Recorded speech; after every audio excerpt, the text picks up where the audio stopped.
Hello friends, welcome back to the channel knowledge भाई जी। कैसे हैं आप सभी लोग? आप सभी का स्वागत करता हूं फिर से अपने चैनल पर।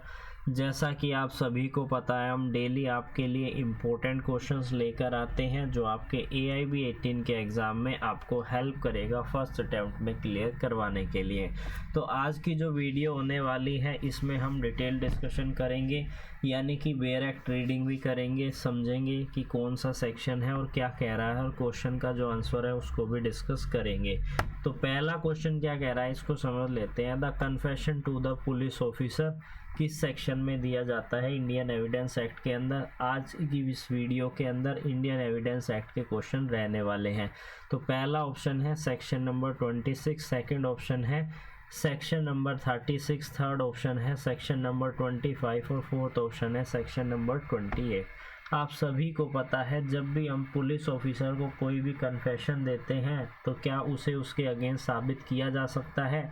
उसको उसके अगेंस्ट साबित नहीं किया जा सकता। आपका क्वेश्चन ये है कि किस सेक्शन में ये बात कही गई है। तो इससे रिलेटेड है हमारी सेक्शन नंबर 25, जो डील करती है कि जब भी पुलिस ऑफिसर को अगर कोई कन्फेशन देता है तो वो सेक्शन 25 के अंदर आएगा और वो रिलेवेंट नहीं होगा। बात करते हैं इस सेक्शन से रिलेटेड डिटेल डिस्कशन, जो कि हमारा डायरेक्ट रीडिंग जो है अभी हम करने वाले हैं। क्या कह रहा है? No confession shall be made to the police officer shall be proof against a person accuse of any offence. यानी कि किसी व्यक्ति ने कोई भी अपराध कमिट किया है और वो उसका एक्यूज बन गया है और उस एक्यूज ने कोई भी कन्फेशन दिया है, यानी कि अपने गिल्ट को स्वीकार कर लिया है पुलिस स्टेशन में, तो वो उसके अगेंस्ट में साबित नहीं किया जा सकता। ये क्या कह रहा है? Section number 25। सेक्शन नंबर 26 ये कह रहा है कि जब भी पुलिस कस्टडी में कोई भी एक्यूज होता है और वो कोई कन्फेशन देता है तो उसे भी उसके अगेंस्ट में साबित जो है नहीं किया जा सकता। बात करें सेक्शन 28 की, ये क्या कह रहा है? ये कह रहा है कि अगर कोई भी कन्फेशन दिया गया है इंड्यूसमेंट, थ्रेट और प्रोमिस के द्वारा, तो ऐसी इंड्यूसमेंट को रिलेवेंट नहीं मानेंगे जब तक कि इन सभी चीज़ों को जो है हटा नहीं दिया जाए। तो अगर बिना इंड्यूसमेंट के, बिना थ्रेट, बिना प्रोमिस के अगर कोई भी कन्फेशन होता है तो उसे रिलेवेंट माना जाता है सेक्शन नंबर 28 में। और सेक्शन नंबर 36 बात करती है जब कोई भी प्लान, चार्ट या मैप बनाया जाता है तो उसके द्वारा कही गई स्टेटमेंट कि हमने यहाँ पर ये चीज़ शामिल की है, यहाँ पर इस मैप में ये जगह यह बात कर रही है, यहाँ पर ऑफेंस हुआ था, यहाँ पर एक्यूज पड़ा था, यहाँ पर जो थे प्रॉपर्टी पड़ी थी, यानी कि उससे रिलेटेड, क्राइम से रिलेटेड जो भी प्रॉपर्टी थी, तो उन सभी की रेलिवेंसी के बारे में 36 के अंदर हमें देखने को मिलता है। बात करते हैं अगले इम्पोर्टेंट क्वेश्चन के बारे में। क्या कह रहा है इसको समझ लेते हैं। Examination in chief is defined under which of the following section of the Indian evidence act. आप सभी को पता है, सबसे पहले गवाह की गवाही की जाती है जिसे हम एग्जामिनेशन इन चीफ कहते हैं। उसके बाद क्रॉस एग्जामिनेशन किया जाता है, उसके बाद री एग्जामिनेशन किया जाता है। तो ये कुछ टर्म है जो आपको पता होनी चाहिए। यहाँ पर क्वेश्चन यह बन रहा है कि किस सेक्शन के अंदर ये एग्जामिनेशन इन चीफ की बात की गई है। Section number 136, section number 137, section number 138 और सेक्शन नंबर 139। हिंदी में इसका क्या अर्थ है समझ लेते हैं। मुख्य परीक्षा को भारतीय साक्ष्य अधिनियम की निम्नलिखित में से किस धारा में परिभाषित किया गया है? तो जब हम बात करते हैं एग्जामिनेशन इन चीफ की, यानी कि जब हम गवाही देते हैं सबसे पहली बार, तो उसे हम क्या कहते हैं? एग्जामिनेशन इन चीफ हो रहा है। और ये रिलेवेंट है हमारी किस सेक्शन के अंदर? सेक्शन नंबर 137 के अंदर। अब 137 एक्चुअली में कह क्या रहा है और इसकी क्या डायरेक्ट रीडिंग है इसको भी समझ लेते हैं ताकि आपको अच्छे से समझ में आ जाए। साथ ही यहाँ पर आपको दो क्वेश्चन और देखने को मिलेंगे कि इसी सेक्शन में क्रॉस एग्जामिनेशन और री एग्जामिनेशन की भी बात की गई है।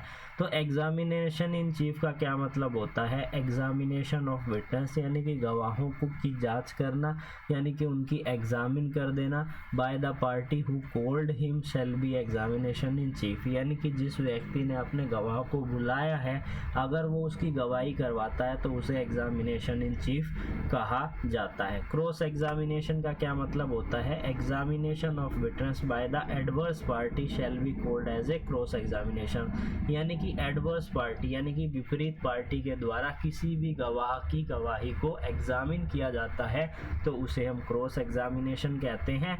और विटनेस की गवाही हो गई है, विटनेस का एग्जामिनेशन एक बारी हो गया है, उसके बाद उसका क्रॉस एग्जामिनेशन भी हो गया है, फिर से उसे बुलाया जाता है तो उसे हम क्या कहते हैं? री एग्जामिनेशन कहते हैं। सेक्शन नंबर 136 क्या कहती है कि एविडेंस की एडमिसिबिलिटी क्या है, इसके बारे में जज डिसाइड कर सकती है कि एक्चुअली में पार्टी से पूछा जा सकता है कि जो ये तुम एविडेंस दे रहे हो इसकी क्या रेलिवेंसी है, किस चीज़ को आप प्रूफ करना चाहते हो।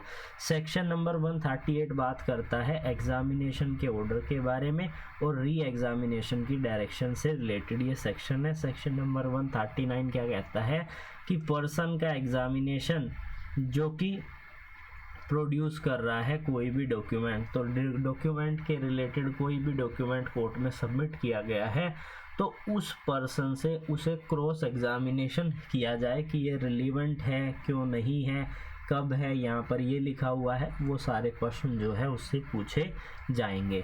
बात करते हैं अगले इम्पोर्टेंट क्वेश्चन के बारे में, क्या कह रहा है समझ लेते हैं। अगला क्वेश्चन क्या है? थर्ड हमारा क्वेश्चन है कि dash is not exception of the rule of hearsay, यानी कि हेयर से किसे कहते हैं? सबसे पहले तो ये समझते हैं, हेयर से यानी कि सुनी सुनाई बातें, यानी कि दूसरों से जब हम कोई भी बात सुन लेते हैं और उसको कोर्ट में आकर बता देते हैं तो उसे हम हियर से एविडेंस कहते हैं। हियर से एविडेंस कोर्ट के अंदर जो है एडमिसेबल जो है रिलीवेंट नहीं होते हैं, ना ही एडमिसेबल होते हैं हियर से, क्योंकि सुनी सुनाई बातें होती हैं। अब इसकी एक्सेप्शन नहीं है, कौन सी नहीं है? इन सभी में से अफवाह के नियम का अपवाद नहीं है, एक्सेप्शन कौन सी नहीं है ये आपको ध्यान रखना है। एक्सपर्ट ओपिनियन, सेकंड ऑप्शन है रेस गेस्टे और थर्ड ऑप्शन है डाइंग डिक्लेरेशन, फोर्थ ऑप्शन है कन्फेशन। तो जब हम बात करते हैं एक्सपर्ट ओपिनियन की, तो एक्सपर्ट ओपिनियन भी किसी दूसरे के द्वारा ही तो दिया जाता है, तो ये भी हम कैसे पता लगाते हैं कि किसी दूसरे व्यक्ति ने आके जो है एक्सपर्ट ने यह ओपिनियन दिया कि इस सभी फैक्ट से ये निकल कर आ रहा है।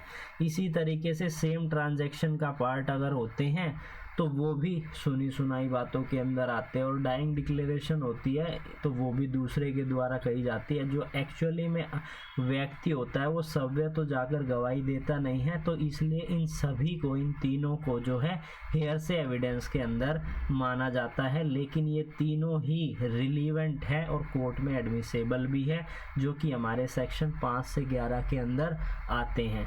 5 से 11 सेक्शन जो है इंडियन एविडेंस एक्ट के उसके अंदर आते हैं। लेकिन जब हम बात करते हैं कन्फेशन की तो ये तो डायरेक्ट दिया जाता है, क्योंकि कोई भी कन्फेशन डायरेक्ट मजिस्ट्रेट को दिया जाएगा तभी तो रिलीवेंट होगा, अदरवाइज वो रिलीवेंट नहीं होगा। तो यहाँ पर रूल ऑफ हेयर से इसका कौन सा एक्सेप्शन नहीं है? तो फोर्थ ऑप्शन जो है एक्सेप्शन नहीं है। अब समझ लेते हैं बेयर एक्ट रीडिंग के बारे में, क्या कह रहा है ये सेक्शन नंबर 45 जो बात करता है ओपिनियन ऑफ एक्सपर्ट के बारे में।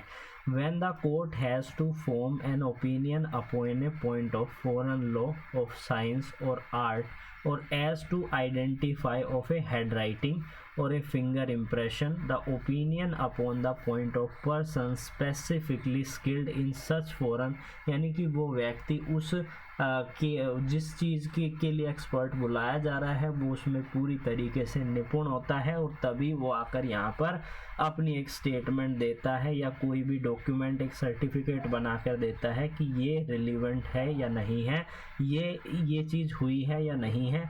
तो इस सेक्शन के अंदर सेक्शन नंबर 45 में वो सभी चीज़ें, वो सभी फैक्ट जो है रिलीवेंट होते हैं और ऐसे पर्सन को ही एक्सपर्ट कहा जाता है, और उस एक्सपर्ट का ओपिनियन जो है इंडियन एविडेंस एक्ट में सेक्शन 45 में रिलीवेंट होता है। जैसा कि यहाँ पर एक इलस्ट्रेशन भी दी गई है, इसको समझ लेते हैं। क्या कह रहा है ये इलस्ट्रेशन? ये इलस्ट्रेशन कह रहा है the question is whether the death of A was caused by the poison, यानी कि कोई भी व्यक्ति जो कि जहर खा के मर गया है अब उसका कैसे पता लगाया जाए कि उसने जहर ही खाया है? नॉर्मल व्यक्ति तो नहीं बता सकता। अगर कोई ऐसा जहर है जिसके बारे में हमें पता लगाना तो बहुत ही ज़्यादा नामुमकिन है, तो ऐसे में एक्सपर्ट को बुलाने की ज़रूरत आवश्यक हो जाती है, और उस एक्सपर्ट के द्वारा बनाई गई जो रिपोर्ट है उस पर हम यह रिलाई करते हुए यह कहते हैं कि हाँ भाई, इस व्यक्ति की जो मृत्यु है वो किससे हुई है? पॉइजन खाने से हुई है। और उसके द्वारा यह दी गई स्टेटमेंट या फिर कोई सर्टिफिकेट बनाकर दिया जाता है तो उसे रिलीवेंट माना जाता है। और इलेक्ट्रॉनिकल फॉर्म में अगर कोई भी ऐसा डॉक्यूमेंट आता है जिसे कि कोर्ट में प्रूफ करना होता है, तो सेक्शन नंबर 45 कैपिटल ए के अंदर एक सर्टिफिकेट तैयार किया जाता है और उसी को जो है रिलीवेंट तभी माना जाता है। बात करते हैं अगले इम्पोर्टेंट क्वेश्चन के बारे में, क्या कह रहा है इसको समझ लेते हैं कि which of the following is not prescribe the state of mind under section 14 of the Indian evidence act. अब सेक्शन 14 जो इंडियन एविडेंस एक्ट का हम पढ़ते हैं, उन सभी में से कौन कौन से, बहुत से उसमें वर्ड शामिल किए गए हैं, इन सभी में से कौन सा वर्ड उसमें शामिल नहीं है या रिलीवेंट नहीं है जो स्टेट ऑफ माइंड के अंदर नहीं आता है? तो पहला है नॉलेज, दूसरा ऑप्शन है इंटेंशन, तीसरा ऑप्शन है मोटिव और चौथा ऑप्शन है मैलाफाइड, यानी कि गलत इंटेंशन होना। तो जब हम पढ़ते हैं इस सेक्शन को, इससे पहले हिंदी में इसका क्या अर्थ है इसको समझ लेते हैं। निम्नलिखित में से भारतीय साक्ष्य अधिनियम की धारा 14 के तहत मन की स्थिति निर्धारित नहीं करता है। पहला है ज्ञान, दूसरा है इरादा, तीसरा है मकसद, चौथा है मैलाफाइड इंटेंशन जिसे हम कहते हैं। और इन सभी ऑप्शंस में से जो हमारा करेक्ट ऑप्शन है वो है हमारा थर्ड ऑप्शन, यानी कि मोटिव को शामिल नहीं किया गया है। इसको अभी हम आगे जो है नेक्स्ट स्क्रीन के ऊपर जो है डिस्कस भी करेंगे कि सेक्शन 14 क्या कह रही है। तो सेक्शन 14 क्या कह रही है इसको भी समझ लेते हैं और क्या क्या इसके अंदर पॉइंट शामिल किए गए हैं। सेक्शन 14 जो बात करती है फैक्ट शो एग्जिस्टेंस ऑफ, यानी कि कोई भी ऐसे तथ्यों के बारे में यहाँ पर कोर्ट को यह दिखाया जाता है जो कि उसके स्टेट ऑफ माइंड से, उसकी बॉडी से या बॉडली फीलिंग से संबंधित है।